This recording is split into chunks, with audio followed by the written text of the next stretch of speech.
Okay, so this is just the intro.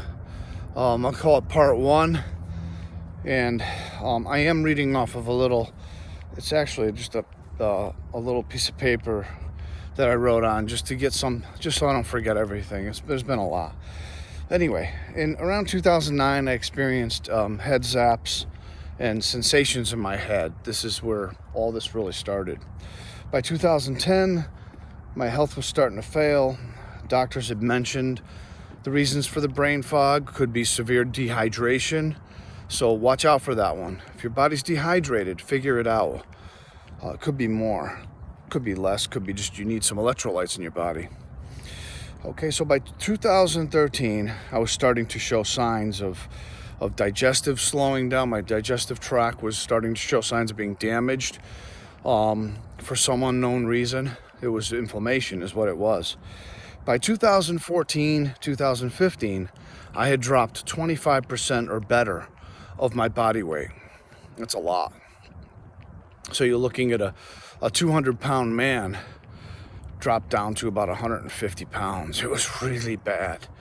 And I think it was even going lower, which that's called rhabdow. That means your kidneys are failing.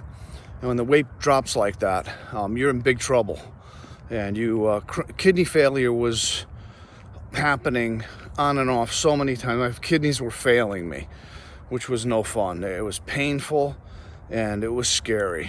So it was starting to do damage to other organs, including my brain. Kidneys have a lot to do with a lot of different things. So my stomach, severe brain fog, neuropathy, all over my body, head to toe, everywhere. Let's see, we got pain everywhere. This is going to get better, okay? It'll be more positive than this, but I've got to give you this. Massive blurred vision with my gait, my walking was way off. Like I was walking in a movie. It was horrible. So that my body all over felt like jello, but like I was in a bubble, like living my life in a bubble. Really odd. Which brought on some psychiatric events, which was totally crazy. So I was felt like I was in a bad movie and I couldn't get out, like down the rabbit hole, and I couldn't get out of it. So crushing fatigue, I still get some of that, not as bad as it used to be. My heart was all over my chest all the time. Like morning, noon, and night, my heart was bouncing all over my chest. I'm surprised. I had ended up in the hospital a few times. I'm surprised I didn't leave here with a cardiac event. There's no doubt with some of the stuff that we saw on the monitors. So anyway, I became reclusive. I dropped out of everything. This is gonna give you hope later, okay? This took everything from me, everything, okay? So it's kind of like a comeback. That's what I hope this will turn out to be, comeback story. And if it doesn't, it's been nice knowing you. So here it is. Diagnoses started coming along, cancer, all sorts of things, ALS, Parkinson's, and severe autoimmune disorders. Which ones they just couldn't figure out yet, which it's not as easy as it sounds. There's a cascade of events going on in your body that not everybody could just go, oh, here it is. It's not like that. Not with this stuff. And the list went on, and this time a doctor brought up Lyme disease and co-infections, severe co-infections. So what he did was, he said, I want to try something with you. I want to give you 3 different antibiotics, and you take them, and I want to see what happens. Well, wow. I took these 3 antibiotics, and within 3 days, 2 to 3 days, I felt like I lost my mind. I felt like my head was on fire.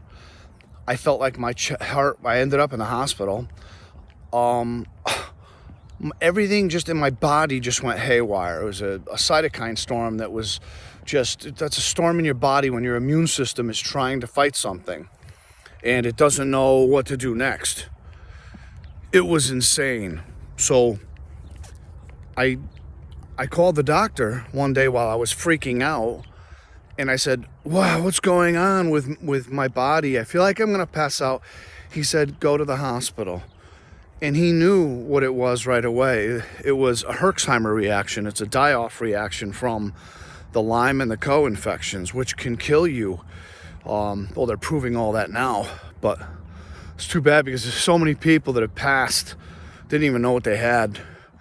And then there's other people with massive psychiatric events. They didn't know what they had. People thought they had this or that, and they didn't. Dementiated, find out it was Lyme. So that's not the reason every time for things like that. But sometimes it is. You need to get tested. I personally think it should be on every lab. It's a rant. But anyway, they should be testing for Lyme disease more and the co-infections that go with it, because it's not just Lyme disease.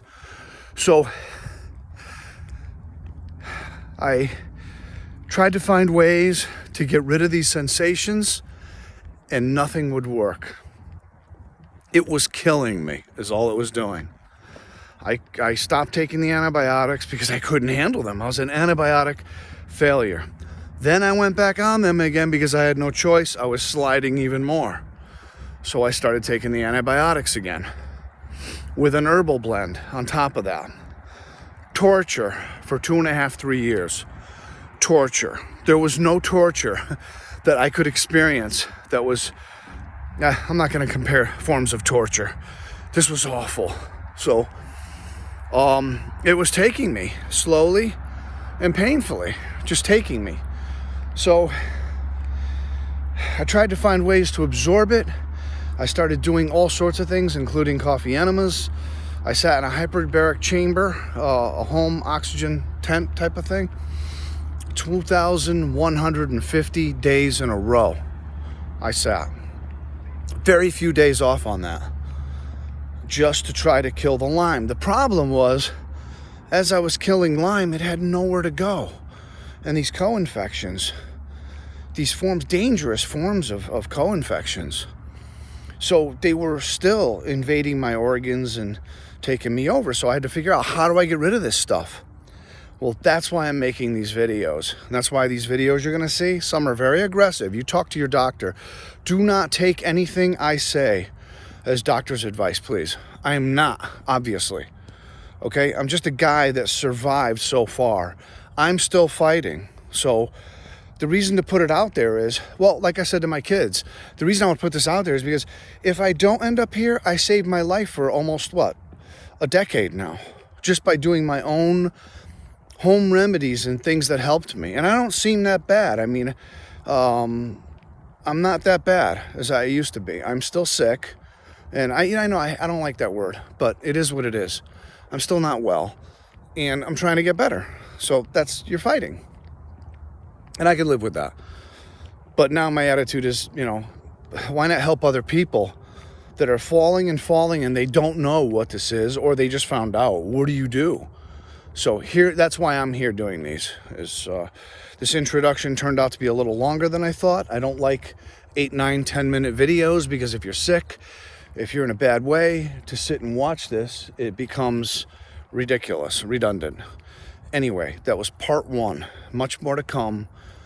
Make sure you talk to your doctor about doing any of the treatments that I do. They're very aggressive. I'm an aggressive person, but you have to be careful, because you could really damage your organs if you're not careful how you go about taking this stuff out. Okay? That's part 1. There'll be part 2 and maybe part 3 later. Thanks.